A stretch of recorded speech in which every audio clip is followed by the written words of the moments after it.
ফেরদাউসের মালিক হতে চাও, জান্নাতুল ফেরদাউসের 4 নাম্বার গুণ হলো যারা জান্নাতের মালিক হতে চায় তারা যেন তাদের লজ্জাস্থানের হেফাজত করে। যদি আপনি লজ্জাস্থানের হেফাজত করতে পারেন, আল্লাহ রাব্বুল আলামিন আপনাকে জান্নাতুল ফেরদাউসের মালিক বানায় দিবে। জোরে বলেন সুবহানাল্লাহ। আমার মুসলমান ভাইরা, বিশ্বনবী একটা সুন্দর হাদিস বলেছেন।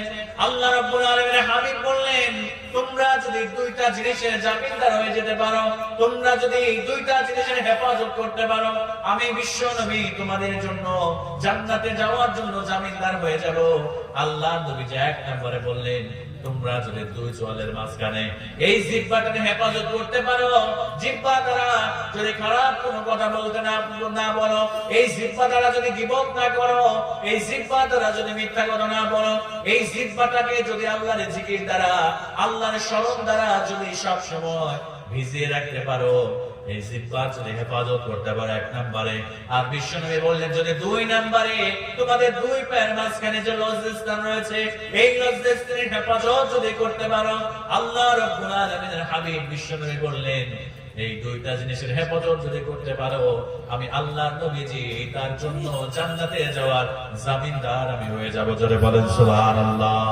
আল্লাহ রাসূল বললেন, যদি জিহ্বাকে তোমরা হেফাজত করতে পারো, আর লজ্জাস্থানের হেফাজত যদি করতে পারো, আমি আল্লাহ রাসূল সাল্লাল্লাহু আলাইহি ওয়াসাল্লাম বলছি, আমি তোমাদের জন্য আমি জান্নাতে যাওয়ার জামিনদার হয়ে যাব। সুবহানাল্লাহ পড়বেন না?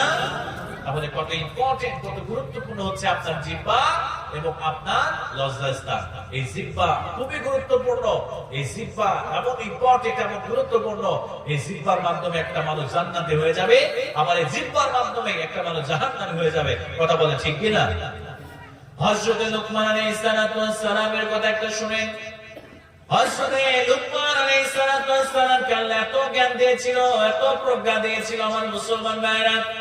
হযরত লুকমান আলাইহিস সালাতু ওয়াস সালাম এত জ্ঞানী মানুষ ছিল। একদিন তার মনে পরীক্ষা করার জন্য যে আমার লুকমান কেমন জ্ঞানী, আমার লুকমান কেমন প্রজ্ঞা, তার মধ্যে কেমন জ্ঞান আমার লুকমানের মধ্যে রয়েছে, এবার তার মনে তাকে টেস্ট করার জন্য, তাকে পরীক্ষা করার জন্য হযরত লুকমানকে ডাকে, ও লুকমান শোনো, ইসবাহ সিদহাব ইসবাহ শাতান উখরা, ও লুকমান তুমি একটা ছাগল নিয়ে আসো। হযরত লুকমান আলাইহিস সালাম ছাগল নিয়ে আসলেন।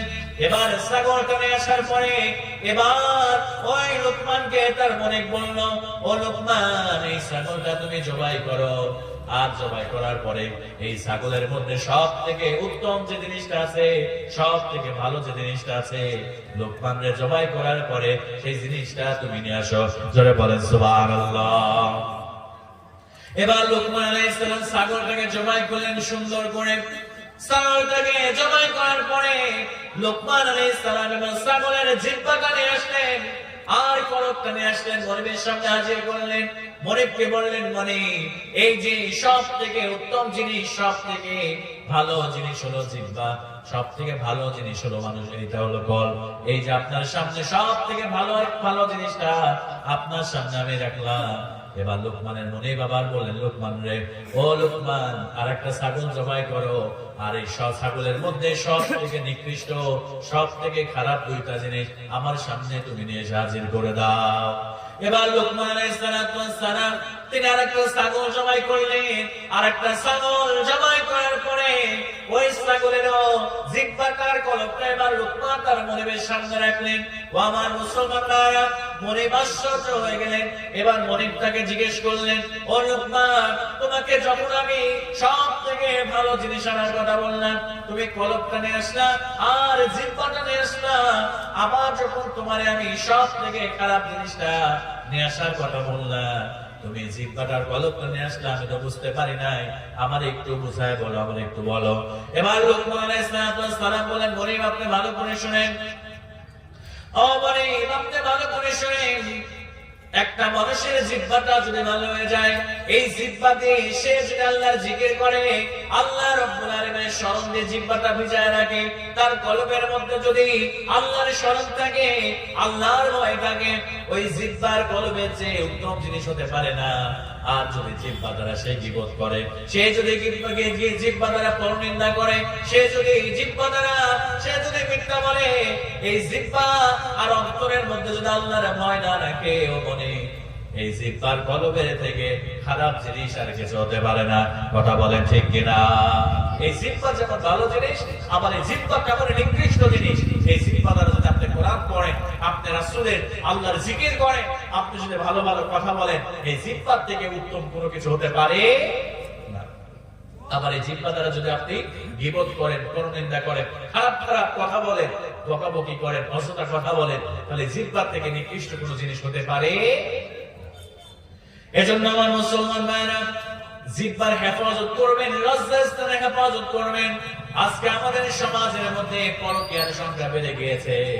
আমার মুসলমান ভাইরা ভালো করে খেয়াল করেন, অনেক পুরুষ আছে মুসলমান ঘরের সন্তান, অথচ নিজের ঘরে স্ত্রী রেখে অন্য মানুষের স্ত্রীর সঙ্গে হারাম সম্পর্ক করে, পরকীয়া করে। এরকম কিন্তু আমাদের সমাজে বর্তমানে এটার পরিমাণ বেড়ে গিয়েছে। কথা বলেন ঠিক কিনা? আমার মুসলমান ভাইরা ভালো করে খেয়াল করেন, যারা পরকীয়া করবেন, যারা হারাম সম্পর্ক করবেন, যাদের প্রেমের সম্পর্ক রয়েছে, নিজের ঘরে স্ত্রীর সঙ্গে ভালো করে কথা বলে না, অথচ অন্যর স্ত্রীর সঙ্গে মিষ্টি মিষ্টি করে কথা বলে, পরকীয়ার সম্পর্ক গড়ে তোলে। আল্লাহ রাব্বুল আলামিন এই খারাপ গুণ যদি আপনার মধ্যে থাকে, আল্লাহ আপনাকে 4টা আযাবে দুনিয়ার মধ্যে আল্লাহ রাব্বুল আলামিন দান করবে। জোরে বলেন নাউযুবিল্লাহ। আমার মুসলমান ভাইরা ভালো করে খেয়াল করেন, যারা লজ্জাস্থানে হেফাজত করবেন না, এই লজ্জাস্থানকে যারা অন্য বাজে কাজে ব্যবহার করবেন, যারা পরকীয়া করবেন, অন্য মানুষের সঙ্গে জেনা করবেন, অন্য মহিলার সঙ্গে ব্যভিচার করবেন, ভাইরা ভালো করে শোনেন, আল্লাহ রাব্বুল আলামিন 4টা আযাব আপনার মধ্যে দিয়ে দিবে। 1 নম্বরে আল্লাহ রাব্বুল আলামিন যারা পরকীয়া করবে, লজ্জাস্থানে হেফাজত করবে না, 1 নম্বরে তাদের আযাব হলো আল্লাহ রাব্বুল আলামিন ওই বান্দা বান্দির ওই ব্যক্তির চেহারার উজ্জ্বলতাকে, চেহারার নূরকে আল্লাহ নষ্ট করে দিবে। জোরে বলেন নাউযুবিল্লাহ। 2 নম্বরে আল্লাহ নবী সাহাবী বললেন, যারা পরকীয়া করবে, হারাম সম্পর্ক করবে, যারা লজ্জাস্থানে হেফাজত করবে না, আল্লাহ নবী সাহাবী আব্দুল্লাহ ইবনে আব্বাস রাদিয়াল্লাহু তাআলা বললেন, আল্লাহ রাব্বুল আলামিন তার চেতার যে রিজিক রয়েছে, তার রিজিক থেকে বরকত উঠায় নেবে। দেখবেন অনেক মানুষ আছে মাস গেলে লক্ষ টাকা ইনকাম করে, কিন্তু মাদক দ্রব্যের মধ্যে আসক্ত, তারা গোপনে পাপ করে, পরকীয়া সম্পর্ক করে, হারাম সম্পর্ক করে, মদের বারে গিয়ে মদ খায়, জুয়া খেলে খেলে তাদের এত ইনকাম করার পরে মাস শেষে তাদের সংসারের মধ্যে অশান্তি লেগেই থাকে, তাদের রিজিকের কোনো বরকত থাকে না, তাদের টাকার কোনো বরকত থাকে না। এজন্য আব্দুল্লাহ ইবনে আব্বাস রাদিয়াল্লাহু তাআলা বললেন, যারা হারাম কাজ করবে, হারাম সম্পর্ক করবে, আল্লাহ তাদের রিজিকের বরকতকে কমায় নেবে। আর 3 নম্বরে যারা পরকীয়া সম্পর্ক করবে, আল্লাহ রাব্বুল আলামিন তাদের মধ্যে একটা হতাশা আল্লাহ রাব্বুল আলামিন ঢুকিয়ে দিবে। এই হতাশা এমন ভাবে তাকে গ্রাস করে ফেলবে, এক পর্যায়ে সে হতাশ হয়ে আত্মহত্যার পথে বেছে নিবে। জোরে বলেন নাউযুবিল্লাহ। এরপরে 4 নম্বরে খুবই ইম্পর্টেন্ট একটা কথা, 4 নম্বরে যারা হারাম সম্পর্ক করবে, যারা পরকীয়া সম্পর্ক করবে, আব্দুল্লাহ ইবনে আব্বাস রাদিয়াল্লাহু তাআলা বললেন, আল্লাহ রাব্বুল আলামিন ওয়াহানান ফিল বাদান, তার শরীরের মধ্যে এমন একটা রোগ ঢুকায় দিবে, যে রোগের চিকিৎসা গোটা পৃথিবীর কোন ডাক্তার, কোন কবিরাজ, কোন মানুষ সেই রোগের চিকিৎসাটা খুঁজে পাবে না। জোরে বলেন নাউযুবিল্লাহ। এজন্য আমার মুসলমান ভাইরা, যদি জান্নাতুল ফেরদাউসের মালিক হতে চান, যদি আল্লাহর জান্নাতে প্রবেশ করতে চান, তাহলে আপনাকে আপনার লজ্জাস্থানে হেফাজত করতে হবে। জিনা করা যাবে না, ব্যভিচার করা যাবে না। যদি জিনার ব্যভিচার করেন, কেমন শাস্তি আল্লাহ আপনার জন্য রেডি করে রাখছে, একবার খেয়াল করেন। বিশ্ব নবী সাল্লাল্লাহু আলাইহি ওয়াসাল্লাম যারা জিনা করেন, ভাইরা ভালো করে খেয়াল করেন, বিশ্ব নবী সাল্লাল্লাহু আলাইহি ওয়াসাল্লাম একদিন স্বপ্নে দেখলেন, আল্লাহর নবীজি স্বপ্নের মধ্যে দেখলেন, বিশ্ব নবী খেয়াল করলেন হযরত জিবরিল আলাইহিস সালাম তিনার ডান হাত ধরেছে। সহিহ বুখারীর বর্ণনা, মিকাইল আলাইহিস সালাম বিশ্ব নবীর বাম হাত ধরেছে, আল্লাহর নবীজিকে উর্দা আকাশে আল্লাহর নবীজিকে নিয়ে চলছে। বিশ্ব নবী জান্নাত দেখলেন, এবার জাহান্নামের মধ্যে গেলেন, আল্লাহর নবীজি জাহান্নাম দেখতে শুরু করলেন। জাহান্নামের মধ্যে আমার নবীজি খেয়াল করে দেখলেন, একদল নারী, একদল পুরুষ, একদল যুবক, একদল যুবতী, তারা আগুনের চুলা দাও দাও দাও দাও করে, এমন একটা চুলা যে চুলা কোলার মতো দেখা যায়, নিচের দিকে অনেক গর্ত আর মাথাটা সরু, এই চুলার মধ্যে দাও দাও দাও দাও করে আগুন জ্বলছে।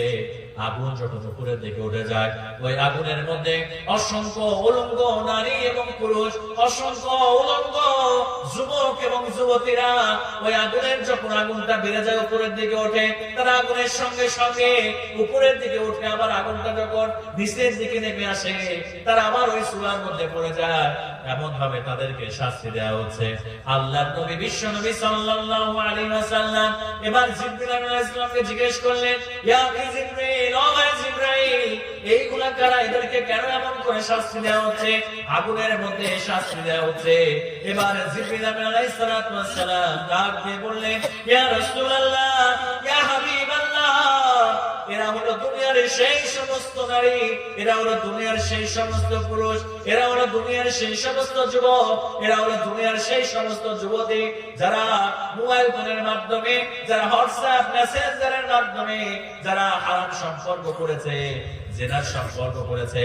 এরা হলো সেই পুরুষ যারা নিজের ঘরে স্ত্রী রেখে অন্য পর পুরুষের সঙ্গে, অন্য মেয়ের সঙ্গে পরকীয়ায় লিপ্ত হয়েছে। যারা নিজের স্বামীকে রেখে অন্য পুরুষের সঙ্গে পরকীয়ায় লিপ্ত হয়েছে, এরা হলো সেই সমস্ত নারী পুরুষদেরকে আল্লাহ এইভাবে শাস্তি প্রদান করছে। জোরে বলেন নাউজুবিল্লাহ। আল্লাহ রাসূল সাল্লাল্লাহু আলাইহি ওয়াসাল্লাম এই শাস্তিটাকে দেখে আসেন। এজন্য প্রিয় ভাইরা, নসিহত করে যায়, যদি আল্লাহর জান্নাতে প্রবেশ করতে চান, আল্লাহর দোহাই লাগে কখনোই জেনার সম্পর্ক করবেন না, কখনো পরকীয়ার সম্পর্ক করবেন না। এগুলো সব থেকে ঘৃণিত, সব থেকে নিকৃষ্ট কাজ হচ্ছে এইগুলো করা। কারণ পরকীয়ার সম্পর্ক করলে কতগুলো মানুষের সব জীবন তার সঙ্গে জড়িয়ে থাকে। আপনার নিজের সন্তান, আপনার স্ত্রীর আত্মীয় স্বজন, আপনার আত্মীয় স্বজন, আরেকটা মেয়ে, তার আত্মীয় স্বজন, তার স্বামী, তার সংসার, সব কিছু ভেঙে তছনছ হয়ে যায়। এই জন্য কখনোই এরকম ধরনের জঘন্যতম পাপ এরকম করবে না। যারা করেছে আল্লাহর ওয়াস্তে, তারা আল্লাহর কাছে তাওবা করে ফিরে আসবে। কারণ আল্লাহর কাছে যদি তাওবা করে ফিরে আসা যায়, আল্লাহ পাক সুবহানাহু ওয়া তাআলা তাদের জীবনের সব গুনাহগুলোকে আল্লাহ পাক সুবহানাহু ওয়া তাআলা তিনি মাফ করে দিবে। জোরে বলেন সুবহানাল্লাহ। এজন্য আল্লাহ পাক সুবহানাহু ওয়া তাআলা বলছে, ওয়াল্লাযীনা হুম লিফুরুজিহিম হাফিযুন, যদি জান্নাতুল ফেরদাউসের মালিক হতে চাও, তাহলে তোমাদেরকে অবশ্যই লজ্জাস্থানের হেফাজত করতে হবে।